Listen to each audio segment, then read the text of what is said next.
Hello, welcome to the Ghosts of Harrenhal. My name's Simon. And I'm Mackelly. Thank you for joining us for episode 241 of our chapter-by-chapter book review of A Song of Ice and Fire by George Martin. Today we'll be discussing chapter 15 of A Feast for Crows, that's Samwell 2. And as always, we're going to chat about the chapter and try not to spoil any future plot points for you. Again, unless you're on the Buy Me a Coffee Sustainer tier that includes spoilers. And hopefully we're going to provide you some entertainment along the way. We'll summarise what happened, discuss our thoughts on it, provide some useful background, compare it to the television show, indulge in a little pedantry, and cover some relevant news and listener correspondence. Be sure to check out the show notes. They'll provide some additional information about the characters, other things of note in this chapter. How are you, Mackelly? I'm doing all right. It's finally happened. I know you like to be kept up to date on the latest milestone. The milestones. Yes. Yeah. Today was the day, though. Last day of high school. Yes. Wow, you're practically an empty nester. We're getting close. Close. I told Stacy a couple of nights ago, maybe it was just last night, that as sad and, as tough as it is to think about being an empty nester and, the kids going off and flying the coop and being just her and me, that there's another part of me that is looking forward to what this new situation will look like, It's a little bit exciting as it is sad. And she said her response was, I'm not. You can always rely on Stacy to bring you down to... Oh, that's awesome. That was a very nice thing of you to say, but it clearly did not have the intended effect. No. Well, she's always talking about how she's not gonna be able to survive Molly leaving and all that. It's like I feel that too, but on the other hand, this will be a new chapter for us. We had Ethan at 24, so we've never really known adult life without a child. So maybe that's part of what terrifies her. She's never had me unfiltered as an adult, anyway. Well, that's exciting, anyway. I mean, yeah, it is. I share your excitement. I'm not a misery guts like Stacy, but I get it. She's worried about losing, her daughter leaving home. I get it, and also having to spend more time with you. I mean, that right. Makes a lot of sense. She would be worried. Yes, I'm like 95% sad about the whole thing, but there's just a little piece of me that's like, this would be a brave new world. I get it. So anyway, how are you doing? I'm all right. I have quite a funny story. Carson, so Carson has this new job, and this new job is part-time, so she's able to do substitute teaching as well. Okay, right. So she picks up extra hours doing substitute teaching, and the class she left often needs substitute teachers, so she goes back to that class to substitute teach. And the kids love her. She's a rock star when she goes back. Right. So last time she went last week, and things went it was a bit rocky. There's a lot to this story, but I'll just give you the sort of edited highlights. Okay. When she first arrived, she met the new teacher. Now, there isn't actually a new teacher. The teacher is out on long-term leave. And so there's a long-term sub in place. So it was the long-term sub she met. Uh-huh. And Carson herself was subbing for the other TA who was absent. Carson has been replaced, so there is a TA in the class, and she was there. Yes, okay. So she met the new teacher, and the new teacher introduced herself, said her name. Let's say her name was Jane. And Carson said, "Oh, what do the kids call you?" And the teacher looked at her funny and then said, "Miss B." And she's like, "Okay." And then she said, "Why did you ask me that question?" And Carson said, "So that I don't call you by a different name than they call you. I want them to know who I'm talking about when I reference you." Sure. Yeah. Things got very frosty from the get-go from this point onwards. To me, that's a perfectly logical question to ask. Yeah. But why wouldn't it be a logical exactly. question I was like, ask? what? I'm so What's puzzled. The whole day was frost between Carson and this new teacher. Carson said to me afterwards, she said, it's that classroom. It turns people into lunatics. It's the only explanation. But the best part, this is now my favorite thing that's happened in that classroom, and a lot of funny things have happened in that classroom. Yes, that classroom has been a vein of funny moments. But there's a program whereby elderly people can go visit preschool classrooms to lend a hand and to give them a little bit of social time with young kids, which is good for the classroom, good for the elderly person. All sounds like a really good thing. Win-win. Yeah. So they've got this classroom. She treats it like she is doing community service for some crime that she thinks she didn't commit. Yeah? She's a hostile volunteer. Exactly. Carson took a photo of her. So there's kids having their breakfast in the foreground. In the background, there's Granny facing the wall, sitting down with a big bag of chips, like a family-sized bag of chips, just munching down on these. And I was like, what? She said she sat and ate that bag of chips and then she left. So maybe she's not allowed chips wherever she lives, and so she comes in only to eat the chips, pretends like she's there to do work with the children. It's just like you're in a classroom with kids and you've got your back to them and you're eating chips and you're doing nothing. I was like, that is weird. Yeah, kids think that grannies are old miserable curmudgeons who eat chips. That's what the kids have learned. Yeah. Or are they the kids' chips? Maybe she's... No, I think she brings her own. She brings her own chips. It was the kind of bag of chips that you would like have if you were having a Super Bowl party, you know, just sitting there by yourself. Not an individual bag. Right. It's frightening. Oh, goodness. So how's the soccer team doing? Speaking of work life. We're finally done for the season. We kept on bouncing along in the last chance saloon, but we lost 6-1 today. So we're done. Goodness. Yeah, that's a pretty decisive loss right there. This is the work team, right? This is the work league, yeah. My outside league won the championship, but I played barely a minute for them because of all my injuries. So I can't feel a little bit bad about that. That they won without me, I mean. The third string quarterback on the NFL football team gets a Super Bowl ring as well. I don't know if I told you this, but the statistics because we work for a company that's very interested in statistics. We keep statistics on all the soccer at work. I bet. And one of the stop me if I've said this before. All right. One of the categories that they monitor is goalkeeper performance, but the app that we've created only has room for one goalkeeper per season. So if you change goalkeepers mid-season, one of them gets all the stats. Oh no. I remember you playing goalkeeper. Oh yeah. So so there's a choice between me and the best goalkeeper at SAS. Those are the two people who played goalkeeper for our team. You have not told this story before, but I have a hunch I know where this is going. Mm-hmm. He kept a clean sheet.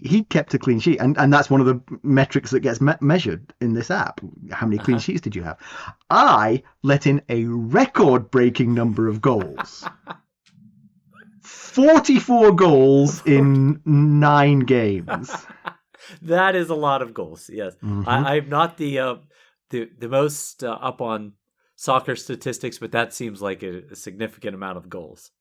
So I said to him, so do you want the clean sheet or do you want me to have the 44 goals? And he was like, it's all yours, Simon. So I am the goalkeeper of record for the season. I kept a clean sheet. I thought where this was going to go is that it had to come down to you or him that was going to get the... And I said, either way, I don't mind. I don't want to tar you with my brush. I say I let in 44 goals. Technically, he played 3 matches in goal. I let in 38 of those goals in the first 6 matches, you know. Right. Now, it wasn't all your fault. You didn't get a lot of defensive help. No, we had some problems, but I picked the team, so that's on me too. Yes, that's right. You're the general manager, coach, and goalie, so exactly it all falls on you. But I've promised them a drink to salve their hurt pride. On you? Or you just On take me. them out and I'm let them buy I'm their gonna own take them drinks? for a drink All because right. they've had a long season. Yes, they have. All right, well, let's get down to business. How do we leave Samwell Tarly? Last we saw of Sam, he was leaving the war with Gilly, Dareon, and Maester Aemon. He was to head to Old Town to become a maester and then come back to serve the Night's Watch. Gilly departed in floods of tears, admonishing Jon Snow to look after Dalla's baby, who she had been nursemaiding. Mackelly, why don't we give the summary of this one?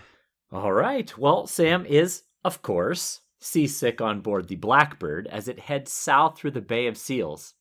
He's consoling himself that his companions are headed toward brighter futures. Gilly as a maid in Horn Hill where she will be safe. Dareon to take over the missing Yoren's role as recruiter. He'll use his singing to lure young men into the Night's Watch. And Maester Aemon to a warmer retirement at the Citadel, safely away from Melisandre, who was presumably planning an even warmer retirement for the old scion of House Targaryen. The Blackbird is headed for Braavos, from where Sam will have to secure passage back to Old Town. He tries to engage Gilly with descriptions of what they'll see in Braavos, the Titan, the lagoon, canals instead of roads, but Gilly and the baby are more miserable than Sam. The baby's upset either by the ship's motion or something else. He's soiling the furs all the time, and Gilly is inconsolable. Sam assumes that she, like he, is frightened of the sea, but she and the baby never leave their stinking cabin. Stinky cabin. Like most of his issues, Sam's fear of water can be traced back to his father, Lord Randyll Tarly, who threw young Sam in a pond to teach him to swim. Sam failed and was pulled out by Sir Hyle Hunt. See, I told you last week. You told me he was going to show up, and he did. That's right. His only previous sea voyage was with his father to visit the Arbor. There, he was mercilessly bullied by both Hobber and Horace Redwyne. Upon his return, his mother told him that the trip was meant to end with Sam fostered by Lord Paxter Redwyne and betrothed to his daughter. But having seen the child, whom Redwyne's fool likened to a pig, the Lord of the Arbor rejected the idea, and so Sam came home. They safely round the island of Skagos with its fierce reputation of savage, possibly even cannibalistic inhabitants. Dareon, the brother of the Night's Watch with the best singing voice, complains about Gilly's complaining. He thought wildlings were supposed to be brave and fierce. Sam defends her. Until a few weeks ago, she'd never been more than a league from Crastus. The ocean is no doubt terrifying to her. Maester Aemon recalls his own previous ship voyage when he came to the wall. His brother Aegon V had wanted him to help rule the kingdom, but Aemon knew his place was here. He was sent on the Royal Golden Dragon with none other than Sir Duncan the Tall as his bodyguard. No recruit had received such pomp at his arrival since the days of Nymeria. So that he wouldn't have to say his vows alone, Egg emptied the jails. One of his classmates was none other than Brynden Rivers, later becoming Lord Commander of the Night's Watch. The weather turns to the worst, but Maester Aemon enjoys sitting in the rain. Although he overdoes it, and Sam has to hurriedly bundle him into Gilly's bed, asking the young woman to warm the old man with her body. The ship rocks violently, and Gilly ends up in Sam's arms, which arouses him, but she makes no sign of noticing or caring. For many days the sea is fearsome, and they huddle in the stinking cabin in abject misery. The voyage is punctuated with storms and lulls. The oarsmen are exhausted and blame the presence of a woman on board for their bad luck. Dareon tries singing to Gilly, but that only makes her cry the harder. He leaves the sorry scene to take solace in fire wine. Sam asks Maester Aemon if he can give Gilly something to ease her fears, but the old brother says that it's grief, not fear, and there is no potion for grief. Sam has two good eyes, but he can't see what Aemon does. The baby is not Gilly's. She grieves for her own babe, who she left at Castle Black. Sam is stunned. She wouldn't. Jon wouldn't. Aemon agrees. Jon wouldn't, but the Lord Commander did. Sometimes there are no happy choices, only less grievous ones. Sam understands now. Dalla's babe is to be protected from the fires. Who but Gilly would care if her baby were burned? He's not special, doesn't even have a name. He wants to retch again, but his stomach is empty. Dareon joins him by the rail to enjoy a blessedly calm night, but Sam points out an onrushing storm. The worst is still to come, predicts Sam, but Dareon laughs that the slayer is such a craven. Oh, what a terrible feeling that would be, seasick for such a long voyage. Ugh. Oh, yeah. Oh, that's awful. I mean, I get kind of a queasy stomach on certain amusement park rides. The kind that spin, oh, I just really don't like those kind of rides. Mm, And those things only last a few minutes. I can't yeah. imagine being stuck on a ship for, I don't know, a month? I don't know how long it will take, but forever how long. He is stuck on that ship in Mm. constant state of I, I think you quease. get used to it, though. Like, there's a habituation that must happen at some Yeah, point, you you know. would think so. You would think so. Although, knowing Sam the way we do, he'll be the one person that doesn't get over it. You are so right. You are so right. But yeah, I told you that a character who was featured in last week's episode was going to get a mention in this week's episode, and we've got Sir Hyle popping back up in back-to-back chapters. You were not wrong. I noticed it as I read it. I was like, that's who he's talking about. Actually, I think you said it was Sir Hyle was going to be the one, so I was looking out for him. Yeah. Well, this time though, he's the good guy coming to rescue Sam. So, yay for him. Yeah, I mean, there's a sort of sliding scale of like monstrosity, and Hyle Hunt is down the line from Randyll Tarly, who throws his own son into a pond to drown, and Right. Hyle Hunt, who fishes a drowning child out of a pond. Now, that is not a bad thing. It's just not that heroic. It's the least a human being should do, you feel. Yeah, that's a low bar. Will you Exactly. save a drowning child? Yes? Okay, then you're a human. So, there's one thing that still just doesn't sit well with me, and it's that Sam doesn't want to be a maester. I don't get it.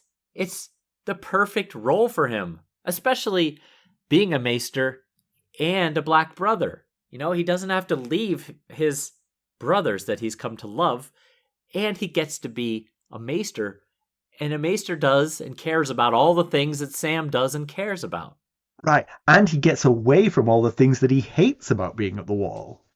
Right, yeah. Now, The the battling, the fighting, the practicing arms, none of that will be asked of him at the Citadel. Yeah, absolutely. And as I was just saying that Maester does all the things that Sam wants to do, I know Sam is afraid and squeamish around blood. But again, much like seasickness, I think that's probably something that you will get over in time when you see enough of it and do enough healing things. Yes, I would assume so too. I mean, I can't imagine all doctors are born not caring about the sight of blood. You know, I mean, Right. Yes. they get used to it. Exactly. Yeah. Now, I do know that last chapter, and maybe our listeners are thinking, but he told us why he doesn't want to be a maester. He told us, I think it was in the chapter, when he was talking to John in Sam 1 of this book, that his father said that no Tarly will ever wear a chain of servitude. But it can't be all just his father's disappointment, right? It doesn't seem like that's his entire issue. I agree. I was letting you talk here because I was like, I know the reason for this. It's because Randyll Tarly said he didn't want him to do that, and so. But I agree with you. I think what John said at the time was, you're not a Tarly anymore. You're a brother of the Night's Watch, and so it doesn't matter. And at what point is Sam going to give up trying to get Randyll Tarly's approval?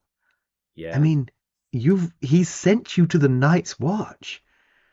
Of all the sundering between father and son, that would be top of the list, I would think.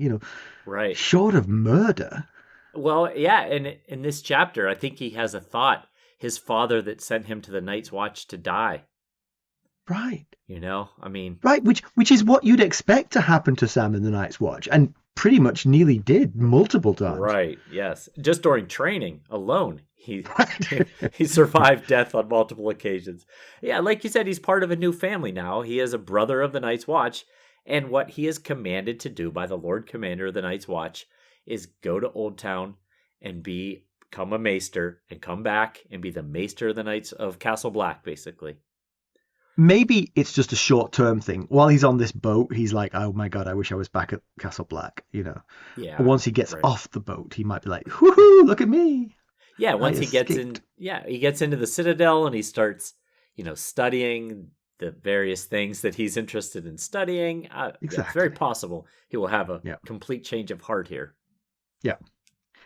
And because he is not Randyll Tarly's natural son, he was a foundling under a bush, he cares about the rest of his party.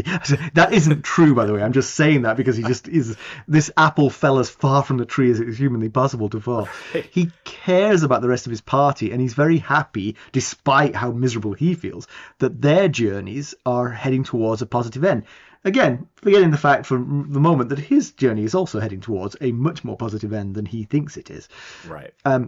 Gilly and the baby are going to Hornhill for steady work, security, possibly a future of good things for the baby. I mean, it's a baby boy, and they are going to claim that it's Sam's natural-born son.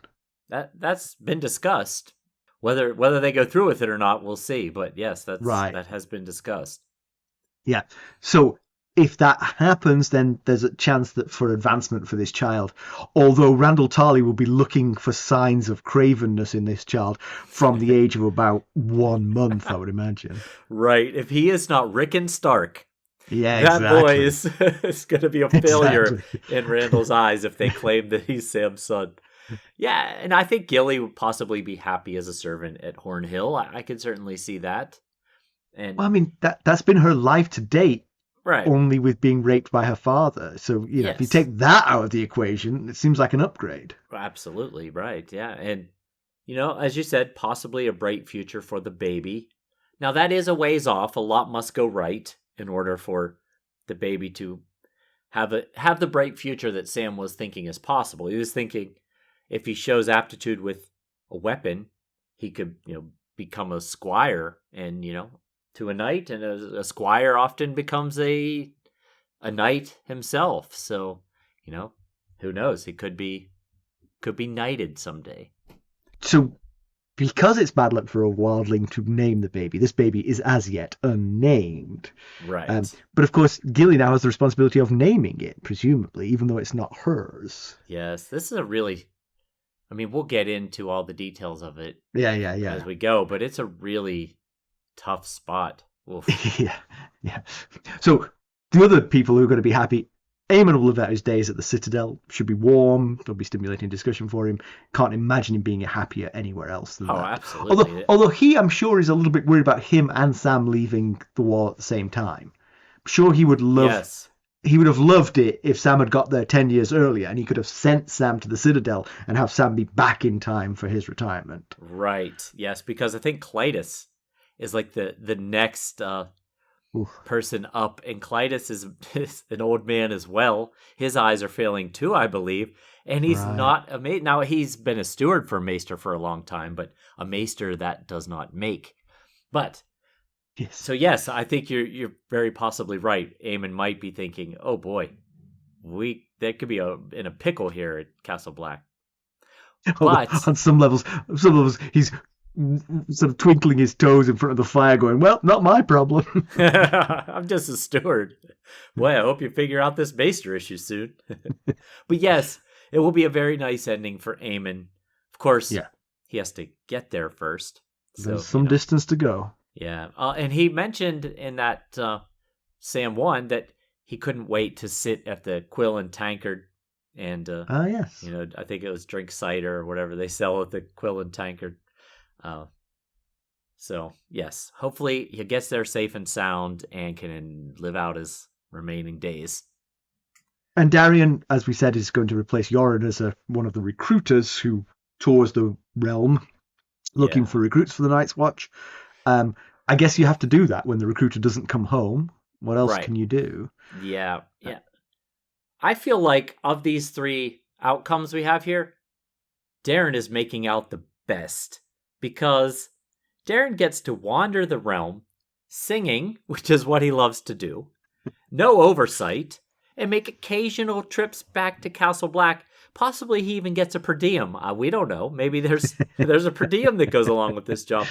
I mean, if you think about it, especially for someone who is forced to be a member of the Night's Watch, this is the best job Yeah. in the whole Brotherhood.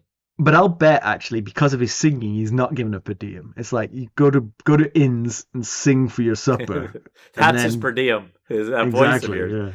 Yeah, but I worry that we might never. Well, I worry that Castle Black might never see Dareon again. I mean, he could easily buy new clothes, change his name, and disappear. Yeah, he's a controversial choice on that level because he obviously wasn't happy to be there. I mean, you really want a volunteer brother to be the recruiter. Like, nobody's sending out a bounty hunter to bring Yoren back. Right. But if Dareon doesn't come back, I would be very curious to see his grave. Yeah, I mean, the singing voice is a great recruiting tool, certainly. I can see why they chose him for that reason, but I would have some hesitations about choosing him. Yes, a major prerequisite for this job should be dedication to service of the Night's Watch. Exactly. Well, not even that. I don't mind if he dupes people into doing it by lying to them about how great it is. I mind that he might just run away. Yes, that's what I mean by dedication to the service. Yeah. Like, he's actually committed to doing his job, not just, oh yeah, I'll do it, and then disappearing. Because Westeros isn't like Essos size, but it's a big enough area that you could just disappear. Just take a different name, right. You know? Yeah. So you gather a few recruits up from the jails, and then you swap coats with them, and you're off into the woods, you know? Right. And I was thinking, why even bother sending him with the rest? Just release him into Westeros. He doesn't need to necessarily start in Old Town. Well, I mean, they don't have many ships, and so this is a quick way south compared to walking. Yeah, I guess as I was saying that, I was thinking maybe they know the neck is not penetrable right now because there's a war. Good point. Yes, good point. He'd have to traipse through the I just thought the natural thing to do is to send them south and have them work their way back north with a ever-growing caravan of recruits. Yeah. I wonder if he will have trouble getting through the neck, being that it is kind of a good point. Absolutely, a war zone right now. And you know what I was wondering about wandering, recruiting crows is how do they distinguish themselves from deserters? Do they have some sort of identification that says I'm a recruiter?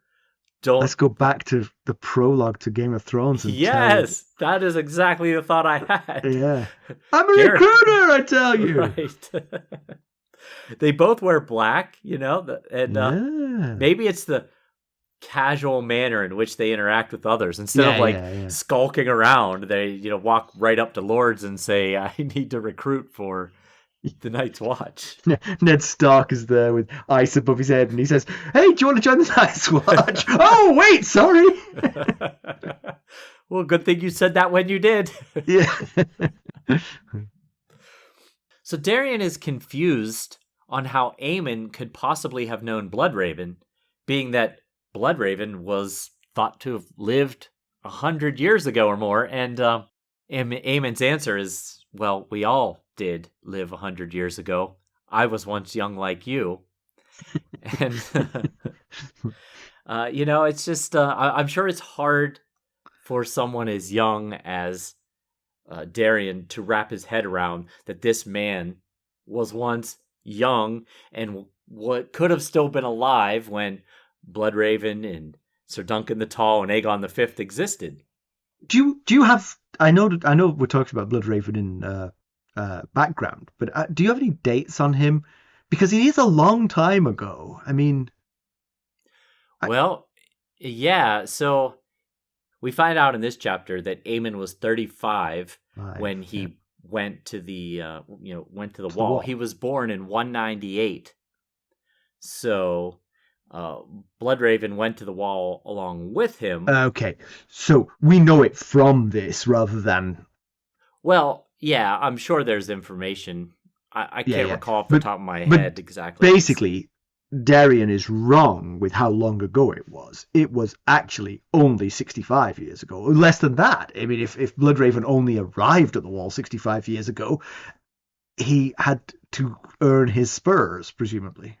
Right. I'm guessing that most of what Daemon knows about Bloodraven comes from his times in King's Landing, before he got shipped to the wall. So, oh, I see. I see. I see. I see. He was the son of Aegon the Fourth, and there was at least 2 kings between Aegon the Fourth and Aegon the Fifth. So, he's a good bit older than Egg. Or, yeah, I said it twice. A good bit older than Aemon. And Egg, too. Yes, as Egg is younger than Aemon. So. Yes. So, because we've had back-to-back Brienne and now Sam chapters, it's hard not to notice the similarities between their the abuse they've received as children and young people. The primary one here, the primary one, honestly, was Randyll Tarly throwing him in a pond to see if he could swim. In this chapter. A good way. Yeah, in this chapter. Yeah. Comparatively, it's pretty low on the scale of terrible things his father did to him. But in this chapter, it's what features. But Horror and Slobber, or whatever they're called, Homer and Horace Redwyne, were particularly brutal to Sam as well. Including, we skipped it from the recap, but they actually dressed up a servant girl to further humiliate Sam because she also beat him in a sword fight as well. Yes, beat him until he started crying. And I can't remember which one. It might have been Horace that made him squeal like a pig whenever he, called. It's kids are the worst, apart from Randyll Tarly, who is worse and should know better. Yes, he should. Yeah, the Redwyne twins, yes, they were young. They were children as well. But, I mean, they come off no better than Hyle Hunt in company with bullying and humiliating, what they did to Sam. But another one who comes out badly of this is Paxter Redwyne for me. Because Paxter Redwyne decides not to let his daughter marry Sam because of the fact that Sam keeps getting humiliated in his house. How about protecting the child from the humiliation in your house? Yes, you're right. You're absolutely right. That would certainly have been a more adult thought to have than, I don't want this little wimp around my daughter. Right. Yeah. I mean, he's there to be fostered. You have the chance to mold him into something, Right. Yeah. Bullies often target those that are different from the norm, and both Brienne and Sam fit that. Although they're both opposites, but they're also similar in their opposites. Brienne is a woman, and she's mannish and not conventionally attractive and wants to be a knight and all the things that women in Westeros are not supposed to be. And Sam is overweight, and he's physically weak, and he's sensitive and has no stomach for violence or things like hunting. So, they're very different from what you're supposed to be as your gender in Westeros. And because of that, they suffer the same fate of, being bullied and outcast. Are you planning a sort of Freaky Friday swap? Maybe, if they did. Brienne goes to the Night's Watch and kicks some posterior. Yeah, that would be something to see. But you can certainly see, we've known it for a while, just hearing stories about his life growing up, but why Sam has such a low opinion of himself and thinks that he's such a useless coward. And as we're seeing, it's not just his father's treatment that is the issue. He's, receiving such treatment from his peers as well, which is, just another, maybe and sometimes even worse situation to be in. Yeah. So they sail past the island of Skagos in this Bay of Seals. The Skagosi are a fearsome reputation group. They call themselves the Stoneborn. They're hard. It is an isolated island. It's quite a bit off the coast of Westeros, and they even have a reputation for cannibalism. Yeah, except for the cannibalism part, they sound a bit like their Ironborn counterpart. We've got Stoneborn off the eastern coast of Westeros and Ironborn off the western coast of Westeros. But But the big difference here for me is that they're not a piratical race, or they don't reave the way the Ironborn seem to. Apart from the Yes. one time in history when they basically depopulated all the neighboring islands and took everyone back as prisoner, and possibly, if the tabloids are to be believed, ate them. Right. Yeah, you're right. I hadn't thought about that difference. The Ironborn, they've they've made a life of Uh-huh. reaving, whereas the But Stoneborn just want to stay on their little island. but what do? I mean, it's a rocky, stony island. It can't be particular. I mean, I get why the Iron Islanders are like they are. Right. Yeah. Yeah, you're right. It makes sense because they don't have anything on their own island. Right. So, They just for basic materials of life are missing from those islands, and therefore right. they steal them. I guess it comes down to ambition, right? Yeah, I suppose so. But I just wonder how the Skagosi even survive without being thieves.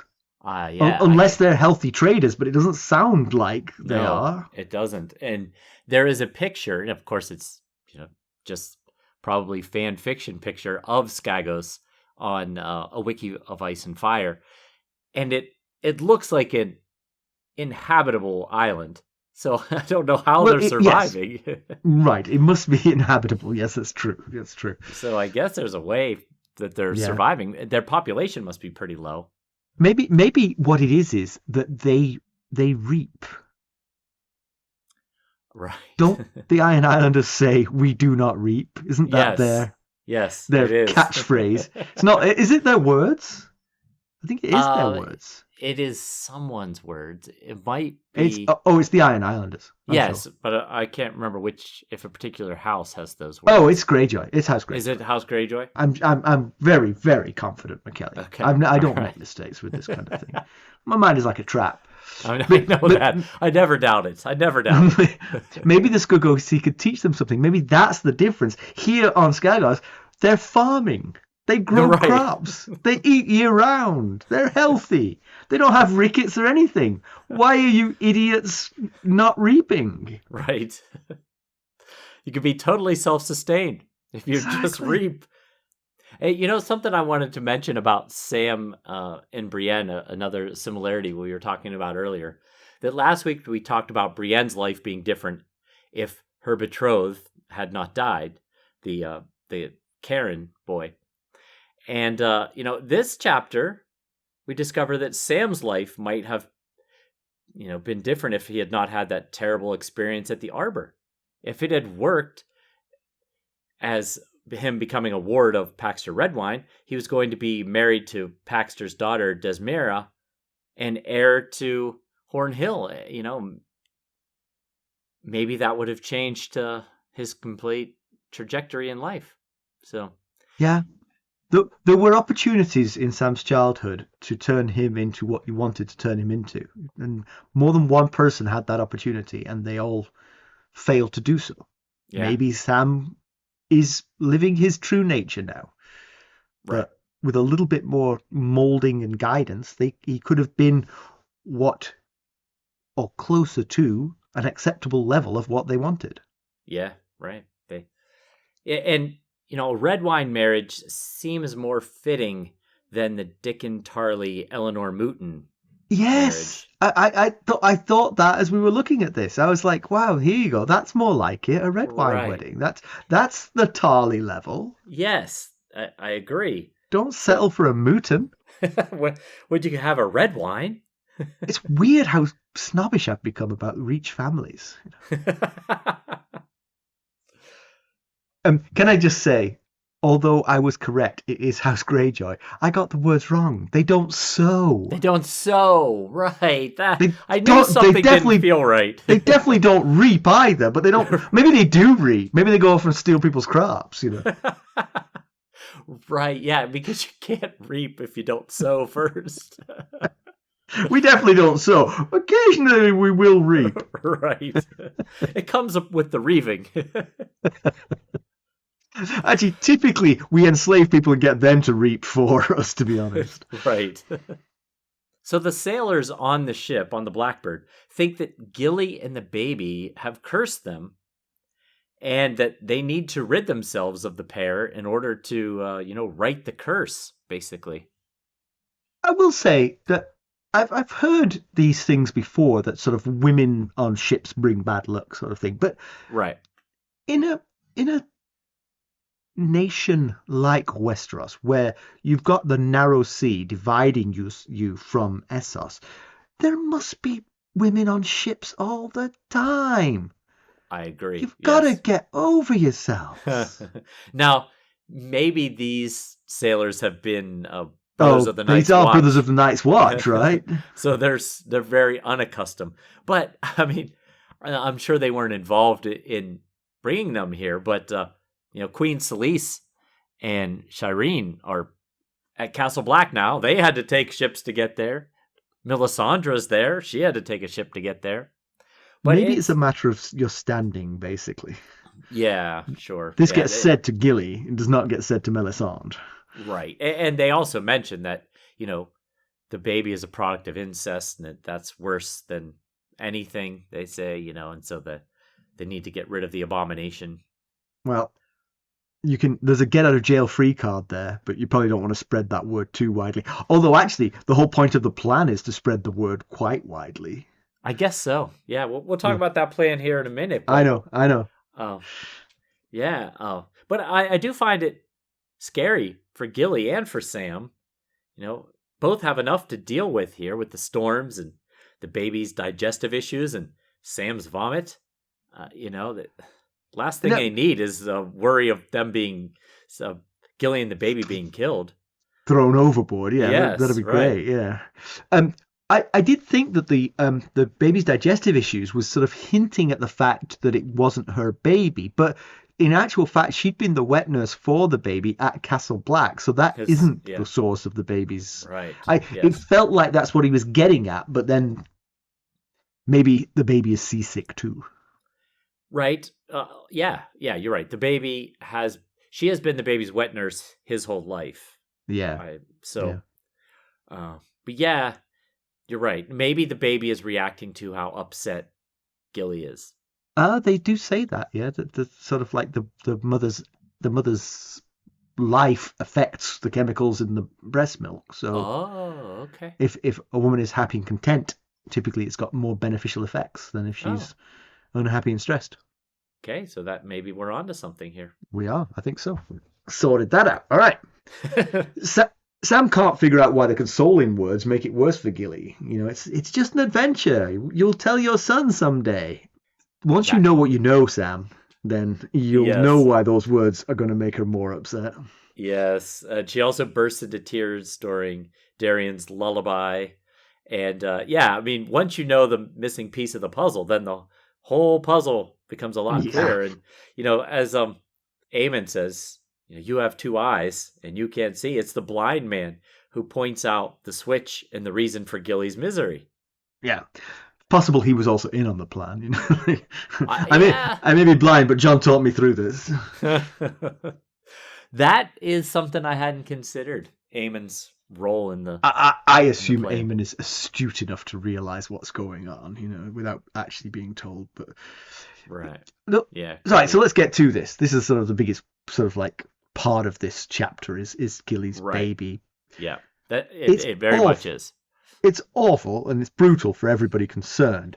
Absolutely. But please reassure me, Mackelly, that John's plan is not to hand Gilly's baby to Melisandre and say, knock yourself out. See what that does. Right. But to say, you can't have the baby because it isn't the baby you think it is. Right? That's his plan. That had better be his plan. Now, Sam is, we've only got Sam's POV here and what goes through his head. Exactly. Is that only Gilly would cry for when her baby goes on the fire. Right. And that is definitely something, Sam is so upset by it that he starts regretting his involvement in getting Jon named as Lord Commander. Right. And, he feels somewhat that the escape from Craster's has become somewhat fruitless, that they did it to save Gilly's son from the others.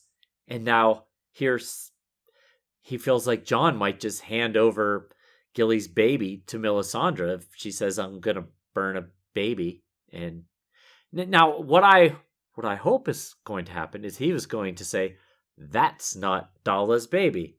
That is the wildling Gilly's baby, and there is absolutely no king's blood in that baby's body. Right. However, in fact, basically, there's only Crasters. Yes. Oh gosh. He's at least 3/4 Craster. Right. Oh. However, how does he prove that to Melisandre? I have a theory on that. Can I tell you how he does that? Yes, please do. Word reaches you that the Blackbird has cast off its moorings. I send a fast rider along the wall to watch the Blackbird cast off its moorings, and then he rides back to Castle Black as fast as he can, and he says, they're gone. And then you run up to Melisandre and say, before you get any big ideas, lady, I shipped off the royal baby. This ain't the royal baby. Right. But then again, if that's the plan, why not just ship off both babies? Why not ship off both babies? Right. Right. Yes. And does Dalla know? I mean, does Val know Dalla's Dalla knows everything now. She's in a happy place where she's omniscient. Does Val know? Was Val part of this? To save her niece or her nephew? Well, yeah, she would keep quiet about it, wouldn't she? That's true. But now that her nephew is technically safe, she could protect Gilly's baby and say, this is not my nephew. Right. It doesn't even look like him. Right. Yeah. Have you ever seen Dalla? Yeah. Go look Dalla at Dalla was hot. Gilly? Inbred freakazoid. Oh, gosh. Now we see how close his eyes are together? That's not Mance's son. We know Jon's inner thoughts, and surely this wasn't an easy decision if he did force it. And we did see in that Sam chapter, the previous Sam 1 chapter, Gilly come running out of Jon's chambers, bumps into Sam. She's very distraught. So I'm guessing that's when that whole thing went down. Yeah. And she was still on speaking terms with Jon till they parted, because she was still giving advice for how Dalla's baby should be looked after in her absence. So yes, maybe she was being forced to a certain extent, but she was very upset. She said something like, please you promise me you will find him a good wet nurse. And he said, I will, my lady. And she snapped on him and said, I'm not a lady. Don't call me that. I'm a mother. I am Craster's wife and the baby's mother, or something like that. And clearly she was on a short leash there. One question I have is, what is her relationship going to be like with this baby? Because obviously, being the wet nurse to the baby, you formed a bond with it. But from this point forward, having this baby is going to be a constant reminder of what you lost, Yes, so absolutely. I don't know if it stretches that bond or if that bond is strong enough to survive this, but it's going to be a strained relationship, I feel. Yeah, that's what I meant early in this section when I said it's going to be tough for all involved here. Yeah. Because she's got to raise this boy. This boy is innocent, just like Jon Snow was innocent. Yeah. And, she needs to raise him as best she can. But in many respects, she has more grievance against this baby than Catelyn Stark ever did against Jon Snow, because your existence is the reason I had to give up my son, possibly even to the fires. Right. That is true. Now again, not the baby's fault. But exactly, not the baby's fault. But all Catelyn had to do was tolerate Jon. It didn't affect her children at all. Right. It didn't cost her one of her children. Yes, yeah. I see the distinction. I see it. Yeah. And, we did discuss this turn of events in the spoilers of Sam 1. So we've seen a spoiler come to fruition now. So, yeah. Not a spoiler anymore. But on the subject of spoilers, I believe we have some new ones. Join us at one of the higher tiers of the Buy Me a Coffee Sustainer levels, and you can hear the next bit, which will be really funny, I promise. Do you have some background for us? I sure do. We talked about Brynden Rivers, a.k.a. Bloodraven, in the past. He was one of Aegon IV's great bastards who were legitimized by the king before he died, but unlike many of his siblings, Brynden sided with his Targaryen family during the Blackfyre rebellions. He served as hand of the king to 2 kings, Aerys I and Maekar Targaryen. Maester Aemon says that he was accompanied by Brynden Rivers to the Wall, so here's how a 2-time hand of the king ended up at the Wall. So when King Maekar died as hand of the king, Brynden Rivers called for a great council to determine a successor. One of such contenders was Aenys Blackfyre, who requested to peacefully throw his hat into the ring. Brynden promised him safety if he returned to King's Landing for the council. However, when he arrived, Brynden had Aenys arrested and beheaded. Now, ultimately, the council chose Aegon V after our Aemon declined them. Yep. And Aeg had Brynden Rivers arrested for the murder of Aenys Blackfyre. Brynden said that he sacrificed his own honor for the good of the realm. Well, if Aeg was moved by that, it wasn't enough to set for Brynden free, hence him accompanying Aemon to the Wall. Brynden was moved by that by about 800 miles. Yes, right. Also, the Blackbird, the ship that they're on, sails close to the island of Skagos, and Sam thinks about the Skagosi history, specifically how they once rose up in rebellion against the Starks, and it took many years to squash said rebellion, and it ended up causing the death of the Lord of Winterfell.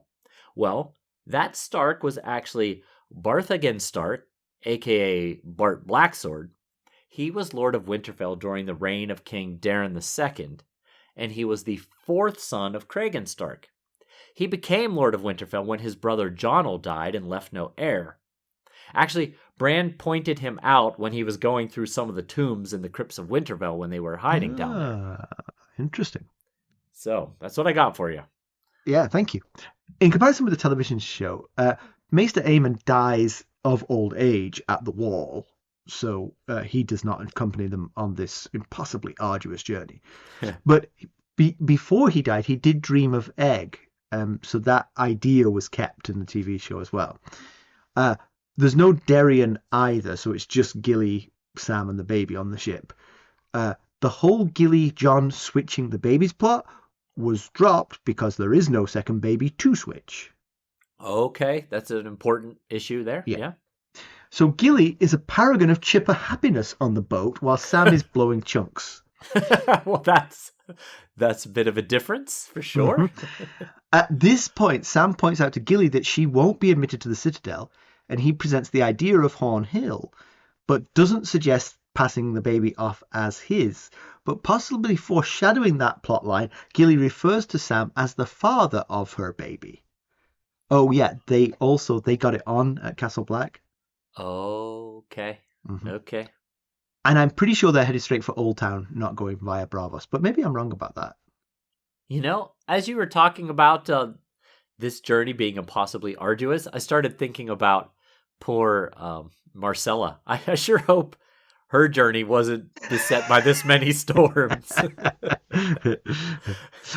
But anyway, I'll confirm whether or not the ship was headed straight for Old Town in later Sam chapters when I watch that bit of the TV show.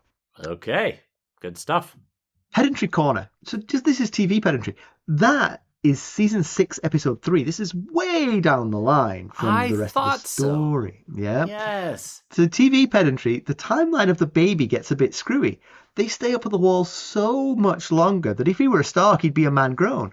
But the baby is still a sort of toddlerish, maybe 1-year-old when he's on the ship.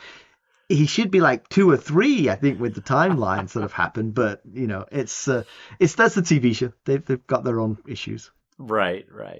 I have a thought that I wanted to run by you that could possibly be pedantry, but I don't know enough about weather patterns. We're dealing with a lot of storms here, and I think Cotter Pike tells Maester Aemon that the winter storms are worse, but autumn storms are more frequent, something like that. So, and we're seeing that there are storms raging a lot out here on the open sea.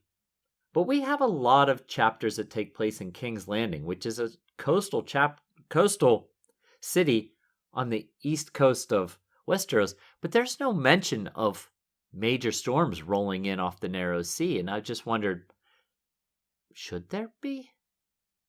I guess it depends on which way the weather patterns typically run. If they run east to west or west to east or what.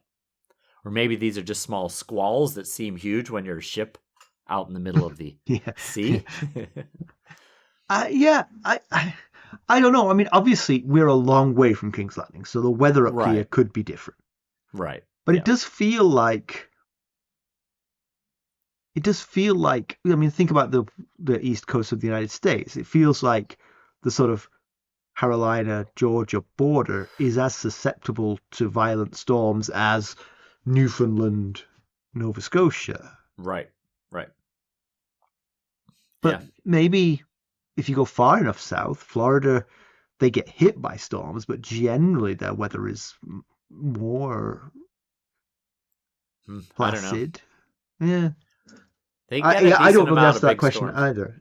Yeah, it does feel like they are getting pounded by storms, though. It's there's not enough information to know whether it's pedantry or not. It's just something that I was thinking about. I was, thinking, we haven't heard about a single storm, as far as I know, in King's Landing.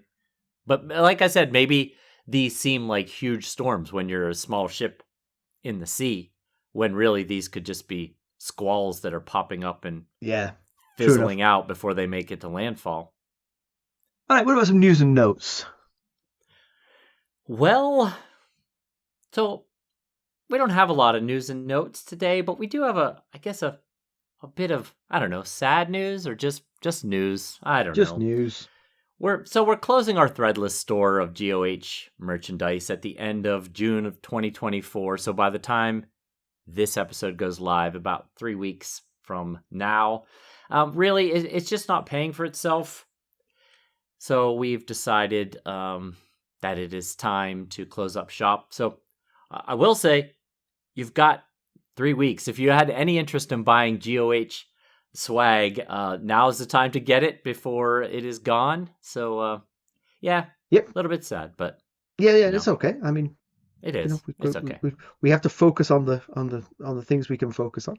Right. And please keep rating and reviewing us, especially on Apple Podcasts. But any way you can is great. It seems that Apple Podcasts has had an upgrade that has thrown a lot of people off, and they don't understand how to listen to podcasts anymore. So, so anyway you could rate and review us would be fine. Yes, and of course, if you do leave us a review, we will certainly read it out on future episodes. All right, let's draw a line under this one. So, John seems to have forced Gilly to switch the babies, to leave without her son. She went willingly in the end, but you don't know how much coercion was involved. She wasn't dragged away, but she was clearly very upset from the get-go. And her heart is broken, and that's not hard to understand at all. So let's think this through. How does that conversation go? Gilly, if you don't switch babies, this baby, Dalla's baby, is certainly going to be killed. However, if you switch babies, I can promise you that I will convince Melisandre and Stannis that this baby is yours and not Dalla's baby. I mean, is that how he makes that argument, that she willingly goes along with it? Let me take the role of Gilly if I can. I'll take both of them. Yeah, that's a good answer. They need the wet nurse. I am the wet nurse to both. Right. Yeah. Good response. No. I mean that you pitched it exactly how he would pitch it, but I can't believe. I mean, the only thing is, if the crying suddenly stopped, Melisandre and Stannis might be like, where are those babies? And so that's possibly the argument for leaving one behind. Right. Yeah. I guess the question is, if they took both babies, would Stannis allow it? But I mean, did Stannis even know that Sam was going? Well, we don't know what Melisandre might see in her flames, I guess.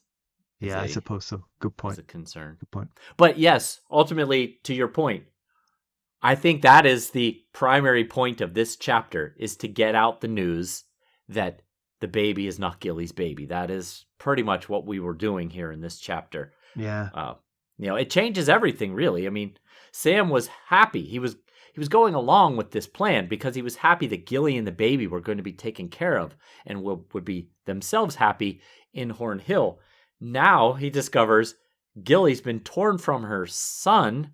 Yeah. And she'll likely have to spend the rest of her life without him. And, there's something I noticed in this chapter when he's talking about how everyone else is going to get, what he says, happy endings. Everyone else is going to get happy ending. And he's just going to live with it because it gives everyone else what they want. And then at the end of the chapter, he thinks to himself, no, there are no happy endings. Yeah. And, philosophy changes entirely in... Yeah. Aemon's happy chapter. ending was just dying in peace. So he might get that level of happy ending, but it ain't that happy. Gilly will never be happy again. Yeah. And Dareon, well, I mean, he's free of the Night's Watch briefly. Let's see how long that lasts. This has been an incredibly tough crossing for Aemon already. And they're not even out of the Bay of Seals yet, I don't think. No. So I do worry about his health, making it... Yeah. He's got to not get to Braavos. Then he's got to get back across again and around Dorne to get to Old Town. So I worry. That's a worry for sure. Yeah. And while we're having worries, let's also worry about Gilly, because obviously the sailors on the ship are blaming her for the weather. Yes. And she may not be in a mood to fight them if they try to throw her overboard.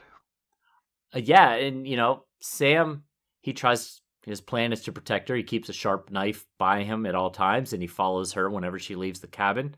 But let's face it, if it comes down to it, Sam's not likely to win in any kind of physical struggle against any of these other sailors, especially if there's a group of them. So, yes, I agree. We definitely should be concerned about Gilly and the baby's safety.